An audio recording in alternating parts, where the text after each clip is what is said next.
اس طرح چلنے کی کوشش کرے گا. جس سٹائل میں معبود بولتا ہے وہ اسی سٹائل میں بات کرنے کی کوشش کرے گا، کیونکہ اس سے اسے محبت ہے.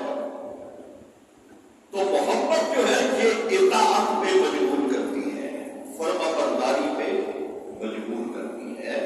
وہ ہر ایک کو انکار کر سکتا ہے، معبود کی بات کا انکار نہیں کرے گا، معبود کی ضرورت کا انکار نہیں کرے گا، معبود کے حکم کا انکار نہیں کرے گا.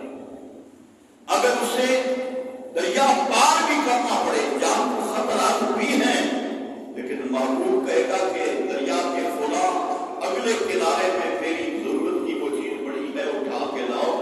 اس طرح بھی ہے وہ اٹھا کے لائے گا. کیوں؟ کہیں معبود ناراض نہ ہو، کہیں یہ معبود اور وہی کا محبت والا رستہ قائم رہے، یہ ٹوٹ نہ جائے. یہ میں نے مثالیں دی ہیں، اب میں ایک شرعی مثال بھی دے دوں. یہ جو امام ہوتا ہے جس کے پیچھے ہم نماز پڑھتے ہیں، لازمی چیز ہے کہ جہاں بھی جماعت کے ساتھ نماز پڑھی جائے گی امام بنانا ہے، امام مقرر کرنا پڑے گا. اور میں اس امام کا شرعی مسئلہ بتا رہا ہوں. اگر آپ اس امام کے پیچھے اللہ اکبر کہہ دیتے، عبادت تو اللہ کی ہو رہی ہے اور امام بھی اللہ کی عبادت میں ہے، مقتدی بھی اللہ کی عبادت میں ہے، لیکن کیونکہ جماعت ہے اور جماعت کا ایک امام مقرر ہے، وہ حکم کیا ہے کہ اس امام کی ہر حال میں اطاعت کی جائے. جیسے یہ امام کرتا ہے کریں. اور یہ مسئلہ شرعی یہاں تک ہے، امام بھی انسان ہے تو بھول تو جاتا ہے. اگر بھول کر امام نے بیٹھنا تھا، وہ بھول کر کھڑا ہو گیا، اس کو شرعی لقمہ تو دو، بتاؤ سبحان اللہ کہہ دو، یا بیٹھنا تھا تو التحیات کے الفاظ سے اسے یاد کرا دو کہ التحیات للہ، تاکہ اس کو یاد آ جائے. لیکن اگر امام پھر بھی بات نہیں مانتا یا امام کے ذہن میں پھر بھی بات نہیں آتی اور وہ کھڑا ہے اور اس نے قرات آگے جو نئی رکعت پڑھنی تھی اس کی وہ شروع کر دی ہے، پھر بھی امام مقتدی کے لیے حکم ہے کہ امام کی ابتدا کرے. حالانکہ امام نے غلط کیا ہے، امام غلطی پہ ہو گیا ہے، لیکن شرعی حکم کیا ہے؟ آپ تم نماز توڑ نہیں سکتے، امام کھڑا ہے تو بیٹھ نہیں سکتے. امام اگرچہ رکعت غلط پڑھ رہا ہے، اس نے نہیں پڑھنی تھی، لیکن آپ کو غلط پڑھ رہا ہے، لیکن تمہارا امام ہے، اس کی اطاعت کرو. اگر امام سے پہلے آپ نے رکوع کر دیا، امام سے پہلے آپ نے سجدے میں چلے گئے، شرعی لحاظ سے حکم کیا ہے؟ اس بندے کی نماز نہیں ہوگی. اس لیے حالانکہ سجدہ امام بھی اللہ کے لیے کر رہا ہے، رکوع بھی اور سجدے بھی مقتدی بھی اللہ کے لیے کر رہے ہیں، لیکن نہیں، تم نے امام بنایا ہوا ہے، اب جیسے امام کرتا ہے اس کی اطاعت لگے رہو، اس کی فرمانبرداری کرو. یہ امام ہے. اور تھوڑی سی میں ایک معترضہ بات یہ بھی کر دوں، اس بات کو بھی ذہن پہ بٹھا لیجیے گا. امام صرف مصلی پہ کھڑے ہونے کے وقت امام نہیں ہوتا. امام کو صرف اس وقت نہیں ماننا. اگر امام اس قابل نہیں ہے تو پھر مصلی پہ کھڑا کیوں کیا ہے؟ اگر امام مانا ہے پھر چاہے وہ مصلی پہ ہو یا بعد میں اسے امام مانو، اسے امام سمجھو. وہ امام ہے. تمہارا امام کا مانا کیا ہے؟ آگے چلنے والا، آگے راہ ہدایت دینے والا. ہم بعض اوقات مصلی پہ کھڑا ہوتا ہے تو امام مان لیتے ہیں، مصلی کے بعد ہم اس کو امام نہیں مانتے. پھر ہماری اپنی چودراہٹ ہوتی ہے، ہماری اپنی تکبرانہ زندگی ہوتی ہے. وہ غلام ہوتا ہے، ہم سردار ہوتے ہیں. وہ نوکر ہوتا ہے، ہم اس کے آقا ہوتے ہیں. تو یہ ضمن میں بات کر رہا ہوں، کیونکہ ہم اللہ کی رضا کے لیے آئے ہیں تو عبادت وہ کرو جو اللہ کی جانتا ہے اور اللہ خوش ہوتا ہے. برداری کی بات کر رہا ہوں کہ امام چاہے غلط بھی جا رہا ہے اس کی تابع داری کرنی پڑے گی. یہ تو میں نے عام انسان کی بات کی، انسانوں میں سے انسان کی بات کی کہ چاہے جو امام بنایا ہے غلط بھی ہو گیا ہے پھر بھی اس کی تابع داری کرو.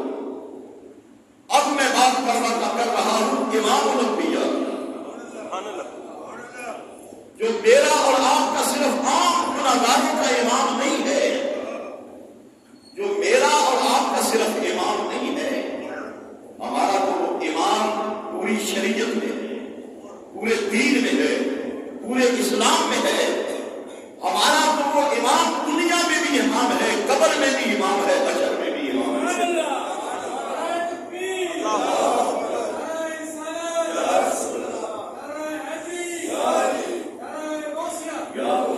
وہ امام میں کہہ رہا ہوں امام الانبیاء ہے، جس نے 1,24,000 کم پیش امام انبیاء، پہلے وہ بھی اپنی قوم میں امام تھے لیکن ادھر آ کے وہ کلیمہ تھے، وہ بھی قوم کے امام تھے. وہ اماموں کا امام ہے اور 1,24,000 کی تعداد نبیوں اور رسولوں کے پیچھے کھڑی ہے اور وہ امام الانبیاء، اور انہوں نے اس کی اطاعت کی، انہوں نے اس کی فرما برداری کی، انہوں نے جیسے اس نے کیا انہوں نے بھی ایسے کیا. حالانکہ اللہ نے انہیں بھی نبی بنایا ہے، انہیں بھی رسول بنایا ہے، لیکن فرمایا نہیں، تمہاری نبوت وہاں تک ہے جہاں تک میں نے دی ہے، تمہاری رسالت وہاں تک ہے جہاں تک میں نے دی ہے، لیکن یہ جو رسول ہے آج جس کو بیت المقدس میں تمہیں کھڑا کر رہا ہوں اور وہ آگے کھڑا کر رہا ہوں، یہ تمہیں پیچھے کھڑا کر رہا ہوں، یہ امام وہ ہے کہ جس نے ساری کائنات کی امامت کرنی ہے، جس نے فرشتوں کی بھی امامت کرنی ہے، جس نے جنوں کی بھی امامت کرنی ہے، جس نے چرند پرند حیوانوں کی بھی امامت کرنی ہے. اور اس لیے فرمایا قل یا ایھا الناس انی رسول اللہ الیکم جمیعا، اے میرے معبود خود ہی اعلان کرو میں نے تمہیں رسول بنایا ہے، میں نے تمہیں امام الانبیاء بنایا ہے، میں نے تمہیں خاتم النبیین بنایا ہے. اعلان کرو کہ لوگوں میں صرف انسانوں کی طرف رسول بن کے نہیں آیا بلکہ ساری کائنات کی طرف میں رسول بن کے آیا.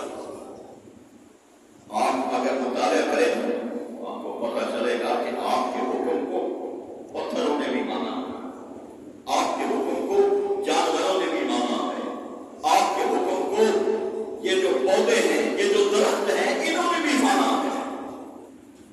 اور پھر میں بڑی بات یہ کہہ دوں کہ میرے رسول پاک کی اطاعت و فرما برداری تو چاند بھی کرنا،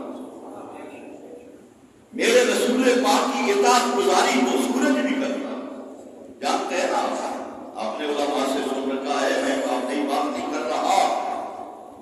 حضرت علی شیر خدا کے گود میں سر اقدس پڑا، اور یہ سر کس کا ہے؟ یہ کائنات کے امام کا سر ہے. آپ آرام فرما رہے ہیں، یہ کس کا سر ہے؟ یہ امام الانبیاء کا سر ہے.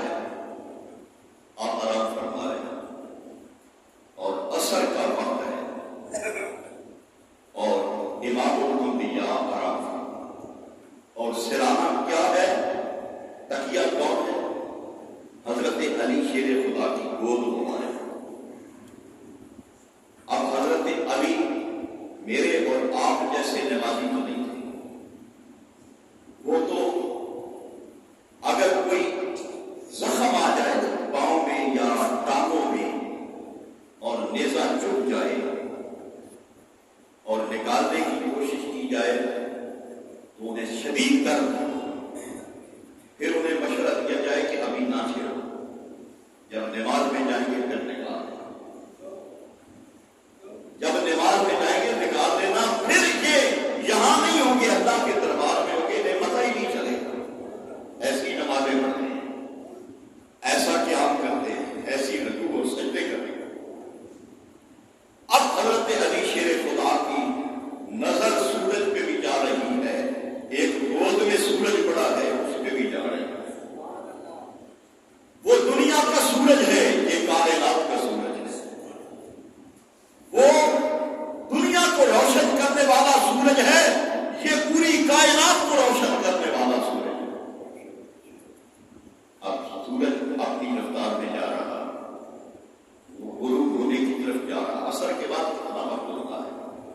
1 گھنٹہ 1.25 گھنٹہ باقی ہوتا ہے بس. اب امام الانبیاء کا سر اٹھے تو نماز پڑھے. امام الانبیاء اپنی نگاہ ناز کو کھولے تو نماز پڑھے. امام الانبیاء وہاں سے فارغ ہوں آرام سے تو پھر نماز پڑھیں. اور عصر کی نماز ہے یہ بھی سن لو. اس نماز عصر کو صلاۃ الوسطیٰ کہا گیا ہے قرآن پاک میں. حافظوا علی الصلوات، ساری نمازوں کی حفاظت کرو. ساری نمازوں کو خوب حفاظت کے ساتھ پڑھو، قائم کرو. لیکن والصلاۃ الوسطیٰ، خاص طور پہ عصر کی نماز پر پوری توجہ دو. اس کی پوری حفاظت کرو. حدیث پاک میں آتا ہے کہ جس کی عصر کی نماز چھوٹ گئی اس کا اتنا نقصان ہو گیا کہ اس کے سارے اہل و عیال تباہ ہو کر جا رہے. عصر کی نماز چھوڑنے کا یہ وبال ہے. اور ادھر کون ہے؟ حضرت علی ہے اور امام الانبیاء کا سر اقدس ہے. عصر کی نماز جا رہی ہے لیکن فرض و برداری دیکھ رہے ہیں. حکم کس کا ہے؟ اللہ کا. نماز پڑھنا کس کا ہوتا ہے؟ فرض کس کے ہیں؟ اللہ کے. لیکن وہ جانتے تھے کہ من یطع الرسول فقد اطاع اللہ. اللہ نے فرمایا جس نے میرے رسول کی اطاعت کی اس نے ہی اللہ کی اطاعت کی. وہ جانتے تھے کہ اس وقت میں صرف ایک انسان کی فرما برداری میں نہیں ہوں، میں ایک عام انسان کی اطاعت میں نہیں ہوں. میں اس کی اطاعت میں اپنی جھولی بچھا کے بیٹھا ہوں اور میں اس کا سر اقدس اپنی جھولی میں لے کے بیٹھا ہوں جس کی اطاعت اللہ ہی کی اطاعت، جس کی فرما برداری اللہ کی فرما برداری. اب ایک نفسیاتی اثر تو ہوتا ہے. اگر جو مومن بندہ ہونا اس سے کوئی غلطی ہو جائے اسے کھٹکا تو لگتا ہے، افسوس تو ہوتا ہے. امام الانبیاء نے آنکھ اس وقت کھولی جس وقت سورج اپنی غروب ہونے کی جائے میں جا چکا تھا. سورج غروب ہوا ہے. اب شکوہ نہیں کیا، شکایت نہیں کی، صرف اس افسوس میں کہ اے علی کبھی تیری نماز نہیں گئی، کبھی تو قضا میں نہیں گیا ادا میں ہی رہا ہے، آج تیری عصر کی نماز قضا ہو گئی. اس افسوس کی وجہ سے کچھ گرم آنسو نکل گئے. میرے محبوب کی نگاہیں ان آنسوؤں پہ پڑی، آنسوؤں پہ پڑی. پوچھا علی کیوں پریشان کیوں؟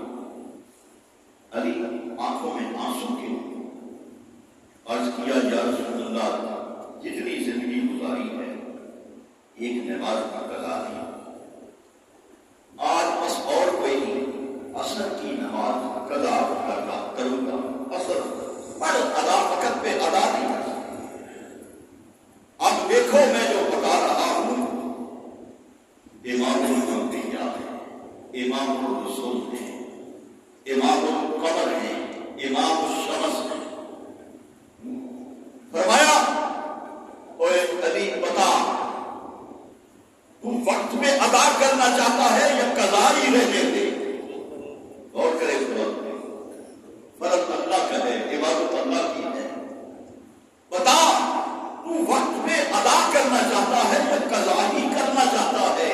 عرض کیا یا رسول اللہ میری تو طرف یہی تھی کہ میں وقت میں ادا کروں.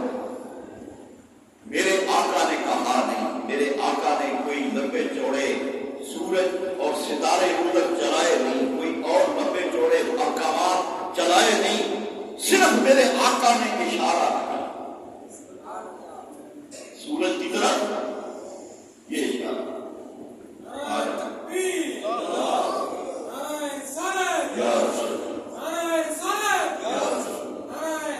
سورج کو اشارہ ہو رہا ہے آجا واپس آجا.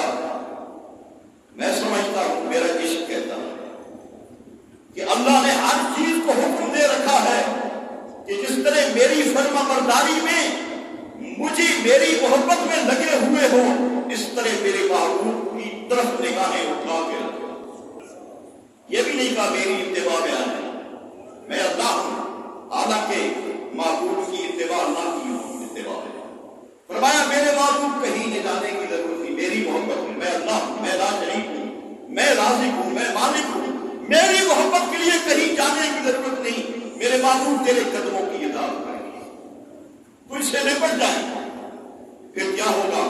یحببکم اللہ، پھر تجھے میری محبت تلاش نہیں کرنے پڑے گی، میں خود ان سے محبت کروں گا۔ یہ پیغام ہے۔ اگر اللہ کی محبت کے متلاشی ہو، محبوب کی اتباع میں آؤ، محبوب کی پیروی میں آؤ، اس رسول کی اتباع میں آؤ، تم خود بخود تم سے اللہ محبوب تمہیں بھی محبوب بنا لے گا، اللہ محب بن جائے گا، تمہیں محبوب بنا لے گا۔ اور اللہ نے فرمایا کہ صرف محبت نہیں کروں گا، جب میں محبت کرتا ہوں تو فیغفر لمن یشاء، میں پھر جس کا چاہتا ہوں میں اس کی بخشش بھی فرما دیتا ہوں۔ جب میں محبت کرتا ہوں یغفر الذنوب، میں سارے گناہوں کو بھی معاف کر دیتا ہوں۔ کتنی بڑی اور آسانی میں اللہ نے رستہ بتا دیا۔ اور اس کا شان نزول کیا ہے؟ جب آپ تشریف لے گئے تو مدینہ شریف، اور آپ نے یہود نصارہ کو یہ دعوت دی کہ آؤ اللہ کے دین میں آ جاؤ، اللہ کے دامن میں آ جاؤ، میری اتباع کرو، مجھے رسول مانو، میں جو کچھ کہتا ہوں اس کو مانو، آ جاؤ۔ وہ کہنے لگے نحن ابناء اللہ واحباؤہ، یہ قرآن ہے۔ کہنے لگے ہمیں اس رسول کی اتباع کی کیا ضرورت ہے، ہمیں اس کی فرمانبرداری کی کیا ضرورت ہے، ہم تو اللہ کے بیٹے ہیں، اللہ ہم سے محبت کرتا ہے، اللہ کو پیارے ہیں، ہمیں کیا ضرورت، نحن ابناء اللہ، ہم اللہ کے بیٹے، کہتے ہیں بیٹے کو، ابناء اس کی جمع ہے۔ کہنے لگے ہم اللہ کے بیٹے ہیں، اللہ نے ہمیں بڑا پیارا ہے، ہمیں کسی کی اتباع میں، کسی کی فرما برداری میں آنے کی ضرورت کیا ہے۔ جب یہ انہوں نے زبان سے لفظ نکالے، اللہ نے فرمایا قل ان کنتم تحبون اللہ فاتبعونی یحببکم اللہ ویغفر لکم ذنوبکم واللہ غفور رحیم۔ اے جاہلو، کون سی بات کر رہے ہو، میں تو بیٹوں سے پاک ہوں، میں تو لم یلد ہوں ولم یولد ہوں، میری کائنات میں سب سے عظیم میں جس کو مانتا ہوں، جس کو میں نے عظیم بنایا ہے، میرا لاڈلا ہے، میرا محبوب ہے، میں نے اس کو بھی بیٹا نہیں کہا، اس کو بھی بیٹا میں نے نہیں کہا۔ کس کو؟ رسول پاک۔ فرمایا میرا محبوب ہے، بنایا میں نے ہے، اور میں نے جس طرح چاہا ہے اس کو سنبھالا ہے، جس طرح چاہا ہے اس کو حسن و جمال بھی دیا ہے۔ پوری کائنات میں اس جیسا خوبصورت بھی کوئی نہیں، پوری کائنات میں اس جیسا کمال والا بھی کوئی نہیں، پوری کائنات میں اس جیسا معصوم عن الخطا بھی کوئی نہیں۔ میں نے اس کو بیٹا نہیں بنایا۔ تم کہتے ہو ہم اللہ کے بیٹے ہیں، میں لم یلد ہوں ولم یولد ہوں، نہ میرا کوئی بیٹا ہے، نہ میں نے کسی کو جنا ہے، نہ میں خود کسی سے جنا گیا ہوں۔ کیوں کہتے ہو؟ آؤ، اگر اللہ کی محبت کا دعویٰ کرتے ہو تو میرے محبوب کے قدموں میں فاتبعونی یحببکم اللہ، میرے محبوب نے بتاؤ میری قدموں میں آؤ، میری اتباع میں آؤ، میری فرما برداری میں آؤ۔ جب تک مجھے نہیں مانو گے اللہ کو تم نہیں مان سکتے۔ اب یہ اطاعت ہے، اطاعت بڑی ضروری ہے۔ ہم دعوے بھی کرتے ہیں، جلسے بھی کرتے ہیں، ہم محافل بھی کرتے ہیں، اس میں کوئی شک نہیں، اچھی بات ہے اور کرنی بھی چاہیے، کیونکہ اس سے نور ملتا ہے، اس سے سبق ملتے ہیں۔ لیکن اگر ہم اطاعت مصطفیٰ میں کمزور ہیں تو ابھی ہمارا دعوی محبت بھی کمزور ہے۔ دعوی محبت کب چلتا ہے؟ جب اللہ کے محبوب پاک کے قدموں میں ہر حال میں، اشاروں میں، اور یہ بھی شرط ہے اللہ کے محبوب پاک نے تمہیں کوئی حکم دیا ہے، سمجھ میں آئے یا نہ آئے اس کو مان جاؤ بس۔ اگر تمہارے دماغ میں آئے، سمجھ آئے یا نہ آئے، عقل قربان کن بپیش مصطفیٰ، اللہ کے محبوب کے قدموں میں عقل قربان کر دو، عقل کے گھوڑے نہ دوڑاؤ، نبی پاک کی ہر ادا پہ قربان ہو، ہر اشارے پہ قربان ہو جاؤ۔ یہ ہے اطاعت مصطفیٰ۔ اگر اطاعت ہم نہیں کرنے والے، پھر ہمارے سارے جھوٹے فریب دعوے جھوٹے ہیں۔ محبت کا دعویٰ بھی تب ہے کہ ہم اس محبوب کی اداؤں میں آ جائیں، جیسے وہ چلتا ہے ایسے چلیں، جیسے وہ کھاتا ہے ایسے کھائیں، جیسے وہ پیتا ہے ایسے پیئیں، جیسے اس نے مختلف لوگوں کے ساتھ تعلقات بنائے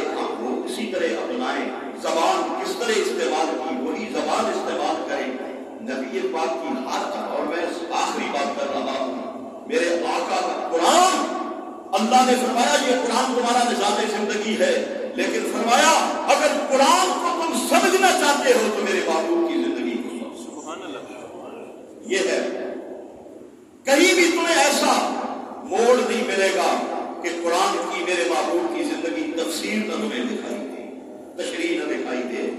ہم قرآن کے دعوے تو بڑے بڑے کرتے ہیں، لیکن اللہ نے پیمانہ یہ فرمایا قرآن کو نہ وہ صحیح معنوں میں پڑھ سکتا ہے، نہ سمجھ سکتا ہے، جو میرے مصطفیٰ کی زندگی